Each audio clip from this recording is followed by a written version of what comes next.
High বন্ধুরা, আজকে আমি হাজির হয়েছি 1999 সালে মুক্তিপ্রাপ্ত একটি action adventure movie the mummy নিয়ে। আপনারা সবাই জানেন মিশর দেশটির সম্পর্কে একটি অদ্ভুত অজানা তত্ত্ব লুকিয়ে রয়েছে, কারণ বিশ্বের সবচাইতে প্রাচীন ও সভ্যতা এখানেই গড়ে উঠেছিল, যেখানে এখনো অনেক প্রাচীন তত্ত্ব রয়েছে যা রহস্য এখনো সাধারণ মানুষকে ভাবিয়ে তোলে, যার মধ্যে এই মমিও রয়েছে, যা মিশরীয় সভ্যতাতে শুরু হয়। ওকে, ইন্ট্রোডাকশন আর লম্বা করব না, চলে যাওয়া যাক মুভির কবিরে। শুধু আপনাদের এটাই বলবো, যারা অ্যাডভেঞ্চার মুভি দেখতে পছন্দ করেন তারা এই মুভিটি শেষ পর্যন্ত দেখবেন, ভালো লাগবে। প্রথমে আমাদের মিশরের একটি দ্বীপ শহরের ঘটনা দেখানো হয়, যার মাধ্যমে আমরা জানতে পারি 1290 খ্রিস্টাব্দে ওই শহরের রাজা ছিলেন ফেরওয়ান সেডি, যে তার উপপত্নী আংসুনামুনকে খুবই ভালোবাসত। কিন্তু আংসুনামুন ফেরওয়ানের আড়ালেই তাদের মহাযাজক ইমুদেবের সঙ্গে সম্পর্কে লিপ্ত হয়। ফলে এই খবর যখন ফেরাউন একদিন জানতে পারে, তখন আংসুনামুন আর ইমুদেব ফেরাউনকে হত্যা করে বসে। যদিও সঙ্গে সঙ্গে ফেরওয়ানের দেহরক্ষীরা ওই স্থানে উপস্থিত হওয়ায় ইমুদেবকে তার শিষ্যরা সেখান থেকে টেনে নিয়ে যায়, আর আংসুনামুন ফালাতে ব্যর্থ হয়ে নিজেই আত্মহত্যা করে। মৃত আংসুনামুনকে সমাধি করা হলে ইমুদেব আর তার সঙ্গীরা কবর ভেঙে তার মৃতদেহ সেখান থেকে চুরি করে নিয়ে যায়, কারণ ইমুদেব সিদ্ধান্ত নেয় কালো জাদু করে আংসুনামুনকে আবার জীবিত করবে। আর এই আশা নিয়ে তারা মরুভূমি ফেরিয়ে মৃতদেব শহর হামুনাফট্রে পালিয়ে আসে। যখনই ইনুদেব তার প্ল্যান অনুযায়ী আংসুনামুনকে জীবিত করার কাজ করা শুরু করে, ঠিক তখনই সেই স্থানে উপস্থিত হয় মেজদাই, ফেরওয়ানের দেহরক্ষী। তারা তাদের ওই কাজ বন্ধ করে শাস্তিস্বরূপ ইমুদেবের সকল দেহরক্ষীকে জীবন্ত মমি বানিয়ে দেয়, আর ইমুদেবের জীব কেটে নিয়ে মাংস ভক্ষণকারী কিছু পোকার সাথে জীবন্ত কবর দিয়ে দেয়, যেটা হলো মিশরের সবচাইতে ভয়ঙ্কর সাজা। কিন্তু কথিত আছে যে এইভাবে সাজা পায় সে যদি পুনরায় ওই কবর থেকে জেগে ওঠে, তাহলে সে পুরো পৃথিবীকে ধ্বংস করে দিবে। যে কারণে নেজদাই গোষ্ঠীরা মানে ফেরওয়ানের দেহরক্ষীরা, তাই তারা শপথ নেয় বংশ পরম্পরায় তারা এই স্থানে দেখাশোনা করবে, যাতে কোনো রকমই ইনুদেব জাগ্রত হতে না পারে। যার পর বহু শতাব্দী থেকে বহু জাতি এই স্থান দখল করার চেষ্টা করেছে, কারণ কথিত আছে মিশরের বহু ধন সম্পদ এই হামুনাত স্থানে সংরক্ষিত রয়েছে। যেহেতু মেজদাই গোষ্ঠীরা এই স্থান বংশ পরম্পরায় দেখভাল করার দায়িত্ব নিয়েছিল, তাই প্রতিবারই অন্যান্য গোষ্ঠীকে এখান থেকে ভাগিয়ে দিয়েছে, যাতে ধন সম্পদ উদ্ধার করতে গিয়ে ইনুদেব আবার জাগ্রত হয়ে না যায়। এনিওয়ে, এখান থেকে সিন শিফট হয় 1926 সালে। আমরা পরিচিত হই এই মুভির মেইন মুখ্য চরিত্র মিস এভিলিনের সঙ্গে, যে কায়রোর একটি লাইব্রেরিতে কাজ করে, যার কাছে মিশরের ইতিহাস সম্পর্কে খুবই জ্ঞান রয়েছে। তো হঠাৎই এভিলিনের ভাই জনাথন তার সাথে দেখা করে তাকে একটি বক্স আর একটি মানচিত্র উপহার দেয়, যেগুলো সে টিপস থেকে খুঁজে পেয়েছে বলে দাবি করে।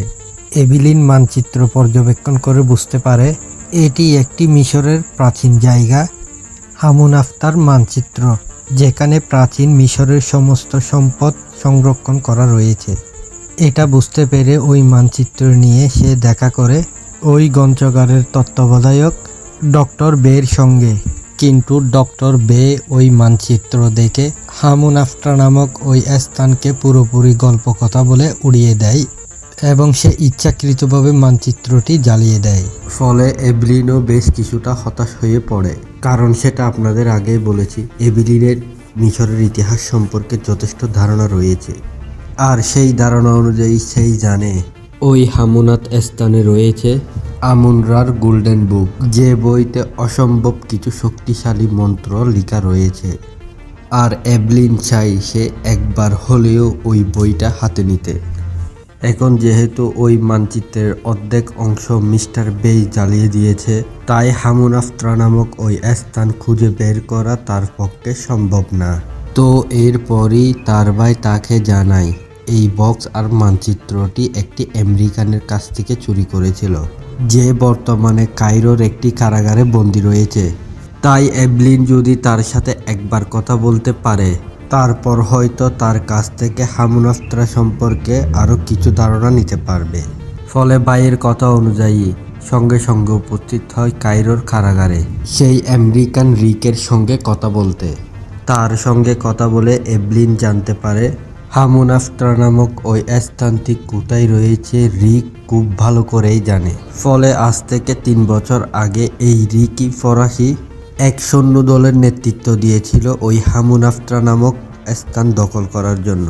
দখল করা ভুল বললাম, আসলে তাদের উদ্দেশ্য ছিল সেখানে থাকা ধন সম্পদগুলো উদ্ধার করা। ফলে দুর্ভাগ্যবশত ওই মেজদাই গোষ্ঠী তাদের উপর আক্রমণ করে তাদেরকে পরাজিত করেছিল। ফলে এই রিক সেখান থেকে পালিয়ে আসতে বাধ্য হয়েছিল। পরবর্তীতে তাকে কায়রোর একটি কারাগারে নিক্ষেপ করা হয়েছিল। ফলে এভলিন যখন তার কাছ থেকে জিজ্ঞেস করে ওই হামুনাফট্রা নামক লোকেশনটি কোথায়, তখনই রিক তাকে জানায় সে যদি তাকে এই কারাগার থেকে মুক্তি করে তারপর সে জানাবে ওই স্থান আসলে কোথায় রয়েছে, কারণ রিকের আর কিছুক্ষণের মধ্যে ফাঁসি হতে চলেছে। এবার যেহেতু এভলিনের লক্ষ্য ওই শহরে গিয়ে গোল্ডেন বুকটি হাসিল করা, তাই সে কারাগারের রক্ষীর সঙ্গে একটি ডিল করে সে রিককে ফাঁসির হাত থেকে বাঁচিয়ে নেয়। এখানে কথা হলো কি সেই ডিল যেটাতে রাজি হয়ে জেলার হাসান রিককেও ছেড়ে দিতে রাজি হয়েছিল। আসলে এভলিন তাকে জানায় তার ওই কয়েদি খুব ভালোভাবে জানে মিশরের ওই প্রাচীন শহর হামুনাফট্রা কোথায় রয়েছে, তাই তারা কয়েদির সাহায্যে খুব সহজে হামুনাফট্রায় পৌঁছে সেখানে থাকা গুপ্তধন তারা উদ্ধার করতে পারবে। আর রিককে মুক্ত করার বদলে সেখান থেকে গুপ্তধনের 25% হাসানকে দেওয়া হবে। আর সেই লোভে সে রিককে ছেড়ে দিতে রাজি হয়ে যায়। অন্যদিকে আমরা দেখি এভলিন, তার ভাই জনার্দন, হাসান আর রিক তারা 4 জন মিলে একটি জাহাজের মাধ্যমে কায়রো থেকে হামুনাফট্রার উদ্দেশ্যে। আর তারা সেই জাহাজে দেখা পায় একজন মিশরবিদ ডক্টর জনার্দনের। সেও আমেরিকান কিছু গুপ্তধন শিকারী দল নিয়ে হামুনাফট্রার উদ্দেশ্যে রওনা হয়।